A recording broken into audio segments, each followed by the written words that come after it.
बहुत जल्द हमारे भारत में बिजली संकट आने वाला है, या फिर हम बोल सकते हैं कि बिजली संकट आ चुका है। इस वीडियो में हम इसी पर बात करने वाले हैं। ओके, आपको पहले ही मैं बता दूं कि यह वीडियो जो है उन तथ्यों पर आधारित है जो कि अभी अभी आए हुए हैं। ओके, देखा जाए तो एक दो दिन से ये न्यूज़ चल रही है, लेकिन इस पर कोई ज़्यादा ध्यान नहीं दे रहा है। लेकिन मैं आपको बता दूं 101% यहाँ से ये सारी इन्फॉर्मेशन बिल्कुल सही है और सत्य है। क्योंकि यहाँ पर जो न्यूज़ आ रही है वो सिर्फ पहले इतनी आ रही थी कि आप अभी जो है मतलब आ सकता है, संकट आ सकता है। लेकिन अब आप देखेंगे, आपने या फिर आप देख रहे होंगे बहुत सारे लोग जो गांव वगैरह में रह रहे हैं या गांव वगैरह में रहते हैं, उन लोगों के यहाँ पर 5-5 घंटे जो है बिजली कटौती हो रही है। और आप लोगों को सभी को पता है कि बिजली हमारे लिए अब कितनी महत्वपूर्ण हो गई है। स्टूडेंट की बात हो या कारोबारी की बात हो या किसी भी चीज़ में हो, तो सबसे पहले हमें जो है बिजली लगती है। ओके, तो बहुत सारे स्टूडेंट का भी इससे घाटा हो जाएगा या फिर बहुत सारे बिजनेस में इससे प्रॉब्लम हो जाएगी। ओके, तो चलिए स्टार्ट करेंगे कि आखिर बिजली की कमी क्यों आ रही है। ओके, और अगर हम देखें तो चाइना और लेबनान, अगर हम चाइना की बात करें तो चाइना में भी जो है बिजली की जो है कमी आ चुकी है। और लेबनान एक ऐसा देश है यहाँ पर बिल्कुल बिजली ख़त्म हो गई है। अभी देखा जाए तो पहले चीन में ख़त्म हुई है बिजली, फिर लेबनान में बिल्कुल तरीके से जो है बिजली ख़त्म हो चुकी है। अगर हम देखें तो भारत में जैसे कि हमारा बड़े बड़े शहर है, मेट्रो सिटीज़ हैं, इनमें भी बिजली की कमी आ रही है क्योंकि यहाँ पर बहुत ज़्यादा जो है बिजली का यूजेस होता है। ओके, तो बिजली संकट जो है अब बहुत ज़्यादा बड़ा होता जा रहा है। क्योंकि पहली चीज़ तो ये है कि देखिए अब नवरात्रे भी हैं न, तो नवरात्रे में भी बहुत ज़्यादा बिजली का यूज़ होता है। वैसे देखा जाए तो इंडिया में अब बिजली का यूज़ बहुत ज़्यादा बढ़ रहा है, इकट्ठा एकदम से बहुत ज़्यादा यूज़ बढ़ रहा है। ओके, तो इसको कंट्रोल नहीं किया जा सकता, बस हमें करना ही है कि इसका मतलब हमें जो है जो कोल है, यानी कि कोयले से हम क्या करते हैं, आप सभी को पता है कि कोयले से हमारे इंडिया में लगभग 70% जो है बिजली जो है बनाई जाती है। और 70% बिजली जो है ऑल ओवर इंडिया में इसको बांटी जाती है। और अगर बात करें जो कोल फील्ड होती है वो सबसे ज़्यादा कहाँ पर वो है या किस राज्य में है, तो वो झारखंड में। ये प्रभावित क्यों हुई है, कैसे हुई है, ये सारी चीज़ वीडियो में है। तो हालांकि अगर एक बात एक बात भारत के साथ जो है अच्छी हुई है, क्या हुई है, चीन जो है, चीन और ऑस्ट्रेलिया के बीच तनाव है। और तनाव के बाद जो है चाइना ने चीन जो है वो ऑस्ट्रेलिया से कोयला नहीं मंगवा रहा है। क्या नहीं कर रहा है, ऑस्ट्रेलिया से कोयला नहीं मंगवा रहा है। तो भारत जो है वो कोयला मंगवा सकता है।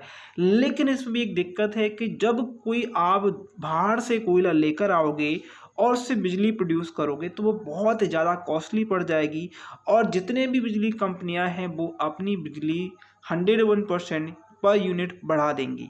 ओके, ये इम्पॉर्टेंट चीज़ है, आपको थोड़ा सा जो है सतर्क रहना होगा। ओके, आप अगर यह भी सच है कि अगर देखा जाए तो हमारे भारत में कोयले का भंडार जो है बहुत ज़्यादा है, बहुत ज़्यादा जगहों पर कोयले की माइन है।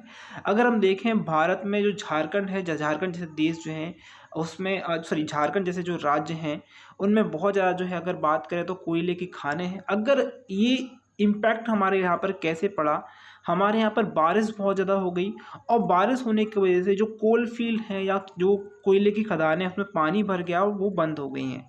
ओके, अगर झारखंड जैसे राज्य में जो है भारी बारिश की वजह से कोयले का उत्पादन जो है प्रभावित हुआ है, तो ऐसे राज्यों से कोयला मंगवाया जा सकता है जहां बरसात से कोयले की खदानें प्रभावित नहीं हुई हैं, वहां कोयले का उत्पादन बढ़ाया जा सकता है। ओके, अगर हम बात करें सिर्फ 2 दिनों, अगर ये चीज़ कहें कि ये एक्चुअल में एकदम से हमें ऐसा क्यों लगा कि क्यों मतलब ये जो है हमें अब याद आ रहा है कि जो है बिजली ख़त्म हो रही है, क्योंकि जो बिजली विभाग है या बिजली जो कंपनियां हैं उन्होंने अभी नोटिस दिया है कि सिर्फ और सिर्फ हमारे पास 2 दिन की कोयला का स्टॉक बचा है बिजली बनाने के लिए। ओके, कितना, सिर्फ 2 दिन का बिजली का ओके कोयले का स्टॉक बचा हुआ है बिजली बनाने के लिए।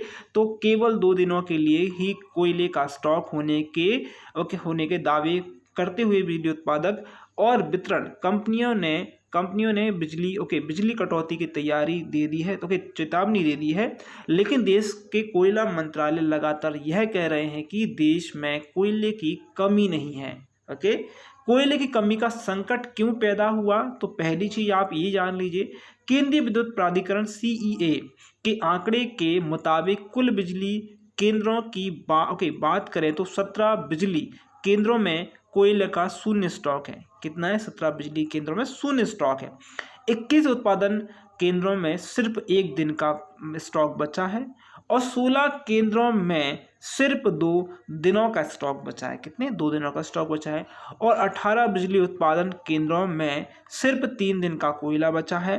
ओके, और कुल 132 बिजली केंद्रों में से 107 में एक हफ्ते से ज़्यादा कोयला का स्टॉक नहीं है। तो ये पूरी बात है जो कि आपको पता होना चाहिए।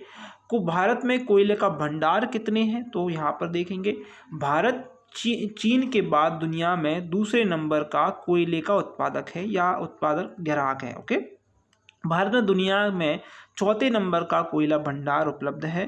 भारत में सबसे ज़्यादा कोयला झारखंड, उड़ीसा, छत्तीसगढ़ जैसे राज्यों में पाया जाता है। इन तीनों राज्यों में 17% कोयला भंडार है और कोयला भंडार का ज़्यादातर हिस्सा जो है बिजली का उत्पादन के खर्चों में किया जाता है। ओके, इसके बाद हम बात करें गुजरात में, अगर हम बात करें 1850 मेगावाट की ज़रूरत पड़ती है। पंजाब को 475 मेगावाट की, राजस्थान को 380 मेगावाट की, महाराष्ट्र को 760 मेगावाट की, हरियाणा को 380 मेगावाट की बिजली सप्लाई करने वाली जो कंपनियां हैं जिसका नाम है टाटा पावर ने गुजरात के जो है मुद्रा के कोयले के बिजली बनाने वाले प्लांट बंद हो गए हैं। जो टाटा कंपनी के प्लांट थे वो भी बंद हो चुके हैं और भी जो प्लांट हैं वो भी बंद हो चुके हैं। तो इनके कारण से क्या हुआ है कि बिजली संकट एकदम से आ गया है। ओके, तो यह पूरी इन्फॉर्मेशन थी आप लोगों के लिए। तो आप लोगों से मेरी रिक्वेस्ट है कि प्लीज़ बिजली का उतना ही जो है यूज़ करें जितना ज़रूरी है। अगर नहीं है ज़रूरी तो उसको बंद कर दीजिए। अब बहुत सारे लोगों को समझ में आएगा कि बिजली क्या होती है और क्यों ज़रूरी है। ओके, बिजली पानी बहुत ज़्यादा ज़रूरी है। तो बिजली पानी और आपकी जितनी भी चीज़ें हैं आसपास जो कि नेचर सोर्स से आती हैं तो उसको संभाल के रखिए। ओके, आप उसका संरक्षण करिए या फिर उसको अच्छे से यूज़ करिए। तो thank you for watching this video. Best of luck.